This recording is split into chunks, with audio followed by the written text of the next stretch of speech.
لوگوں کی کیا نام ہے مدد حاصل تھی.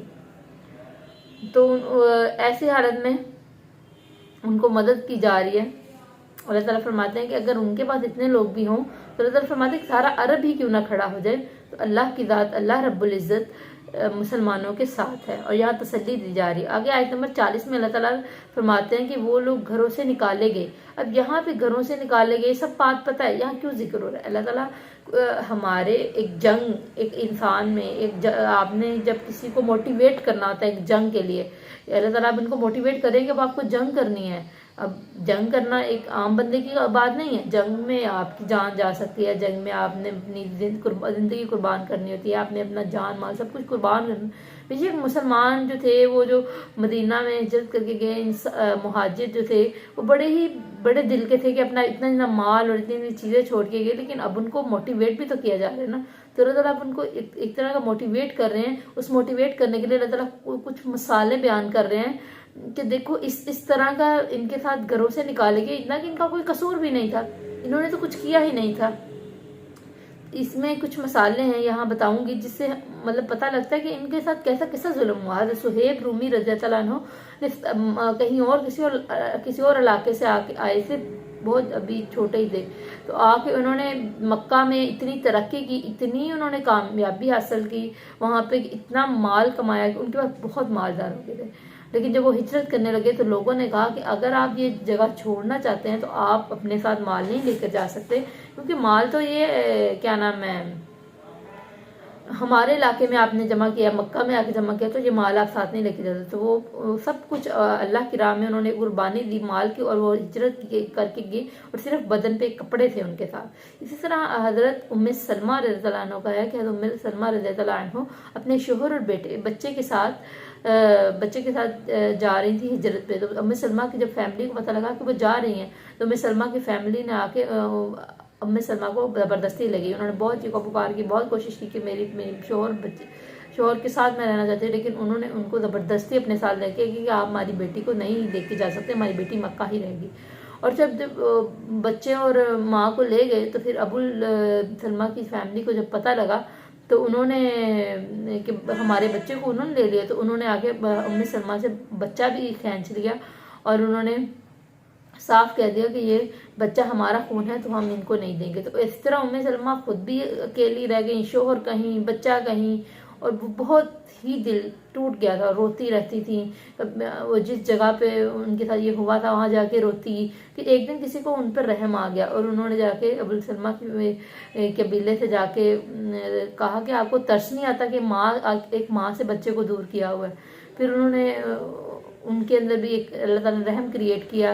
اللہ رب العزت کی ہی کرم ہوتا ہے یہ جو بھی ہوتا ہے. تو اللہ تعالیٰ کی رحمت سے انہوں نے بھی ان کا بچہ واپس لوٹا دیا اور پھر ان کی جو ام سلمہ کی اپنا قبیلہ تھا ان کو بھی ان پر رحم آ گیا اور انہوں نے ان کے بچے کے ساتھ مدینہ روانہ مطلب مدینہ جانے کی اجازت دے دی. اور ام سلمہ کا یہ حال تھا اپنے بچے کے ساتھ ان راستوں سے گزر کے مدینہ گئی جن راستوں سے کوئی بھاری بھرکم یا کوئی بڑا انسان بھی یا مرد یا کوئی اور بھاری کہہ سکتے ہیں کہ جو ایسا انسان جو بڑا ہی پاورفل ہو طاقتور ہو وہ بھی وہاں سے گزرتے ہوئے ڈرتا تھا کہ یہاں پہ مطلب اس طرح کا راستہ تھا. تو ام سلمہ اپنے بچے کے ساتھ اکیلی اس راستے سے مدینہ گئیں.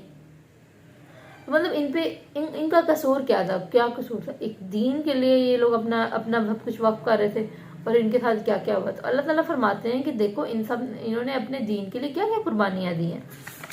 تو پھر اللہ تعالیٰ ان کو ریمائنڈ کر کے کہتے ہیں کہ یہ کوئی انہوں نے قربانیاں دی ہیں تو پھر اللہ تعالیٰ ان کو اب ان کی مدد فرمائیں گے اور اب ان کو پھر اجازت دی جا رہی ہے جنگ کی. اور آگے اللہ تعالیٰ فرماتے ہیں اسی آیت میں کہ اگر نہ دور کرتے لوگوں کو بعض سے بعض کو البتہ منتح یا تباہ ہو جاتے ان کے عبادت خانے گرجے یا راحت کی جگہ اور گرجے اور عبادت خانے اور مسجدیں. اب یہاں پہ کیا مراد ہے کہ اللہ بعض کو بعض سے مطلب دور کرتا ہے. اس کا مطلب کیا ہے کہ اللہ تعالیٰ جب ایک کمیونٹی انتہائی سرکش ہو جاتی ہے تو پھر اللہ تعالیٰ اس کمیونٹی کو ختم کر دیتے ہیں اور دوسری اس کی جگہ ایسی کمیونٹی کو لے کے آتے ہیں کہ جو کوئی دین پر عمل کرنے والی ہوتی ہے. اسی لیے آپ لوگ دین سے دور بھاگتے ہوئے ایک بات کا تو خیال رکھیں کہ اگر اللہ رب العزت نے آپ کی پکڑ کر لی تو تمہارا کیا حال بنے گا. تو اگر نہ کرتے، مطلب اگر اللہ تعالیٰ نہ ان کو ختم کرتے، ریپلیس نہ کرتے، تو ظلم بڑھتا جاتا. اور سب سے اینڈ پہ جب کوئی فتنہ اینڈ پہ آتا ہے نا، تو اس کی عبادت گاہیں تباہ ہو جاتی ہیں. اور اب اسرائیل کے جو حالات ہیں، یہ عبادت گاہوں پہ حملے ہو رہے ہیں، لوگوں کو سرعام مسلمانوں کو مارا جا رہا ہے، یہ کیا حالات ہو رہے ہیں، یہ مسلمانوں کے ساتھ کیسا دنیا سلوک کر رہی ہے. اللہ تعالیٰ ان کی بھی مدد فرمائے، ہمیں بھی ہمت دے کہ ہم ان کی مدد کر سکیں کسی طرح. بہت ہی بے بس بیٹھے ہوئے ہیں، اور حالات ایسے ہیں کہ سامنے عبادت گاہیں ہماری خراب کی جا رہی ہے اور ہم کچھ کر ہی نہیں پا رہے. خدا را جو کر سکتے ہیں وہ کریں. تو یہاں پہ راہب سے مراد صوفیہ کی جگہ ہے. سوامی سے مراد، یہاں سوامی لکھا گیا ورڈ، سوامی سے مراد راہب کی جگہ یا صوفیہ کی جگہ ہے. اور وبی کا ورڈ یوز ہے، اس کا مطلب ہے کہ عیسائی کی عبادت گاہ، مطلب یہاں اسی لیے یہاں گرجے یوز ہوئے ہیں. اور صلوات مطلب یہودیوں کی پریئر کی جگہ، تو عبادت گاہیں اسی لیے یہاں ورڈ یوز ہوا ہے اس کے معنی میں. اور مسجدیں جہاں مسلمانوں کی عبادت کی جاتی ہے. تو اللہ تعالیٰ فرماتے ہیں کہ جب فساد کا اینڈ آ جاتا ہے تو پھر عبادت گاہ سب سے امن کی جگہ ہوتی ہے، ان کو بھی نہیں یہ لوگ چھوڑتے. تو اللہ کی مدد، پھر آگے اللہ تعالیٰ فرماتے ہیں کہ اللہ کی مدد حاصل ہے ان لوگوں کو جو اللہ کی مددگار ہیں. اللہ کے مددگار کون ہے؟ حضرت سورہ صاف میں ہے کہ اور جب عیسیٰ ابن مریم نے حواریوں سے کہا کہ کون ہے اللہ کا مددگار، تو انہوں نے کہا ہم ہیں اللہ کے مددگار. اللہ کے مددگار کون ہے؟ کہ جو اللہ کی راہ میں اپنے آپ کی جان لگا دیتے ہیں، قربانیاں دیتے ہیں، کوشش کرتے ہیں، اللہ کے دین کو پھیلانے کی کوشش کرتے ہیں، اللہ کے کام کو سر انجام دینے کی کوشش کرتے ہیں. حواری کون تھے؟ حواری وہ تھے جو کہ حضرت عیسیٰ علیہ السلام کے دور میں مطلب دین پر عمل کرنے والے تھے، اللہ کے دین کو جنہوں نے اپنایا تھا اور اللہ کے دین کو بھرپور کوشش کر رہے تھے پھیلانے کی. اس کے علاوہ آیت نمبر 41 میں اللہ تعالیٰ فرماتے ہیں کہ اللہ تعالیٰ نے اس آیت نمبر 41 میں اللہ تعالیٰ نے ہمیں بتایا کہ اگر مسلمان نظام کریٹ ہو تو ہمارے اندر کیا کیا چیزیں اچھائیاں آ جائیں. تو اللہ تعالیٰ فرماتے ہیں کہ اگر اللہ اقتدار دے مسلمانوں کو، مطلب اقتدار دے انصاریوں کو، دین کی مدد کرنے والوں کو، تو کیا ہوگا کہ جو کہ لوگوں سے گھروں سے نکالیں گے تو ان پر یہ لوگ کیسے ہوں گے؟ یہ لوگ ایسے ہوں گے کہ یہ نماز قائم کرتے ہوں گے، زکوٰۃ دیتے ہوں گے، برائی سے روکتے ہوں گے، نیکی کو فروش کرتے ہوں گے یا نیکی کو پھیلاتے ہوں گے. اور ان کی طاقت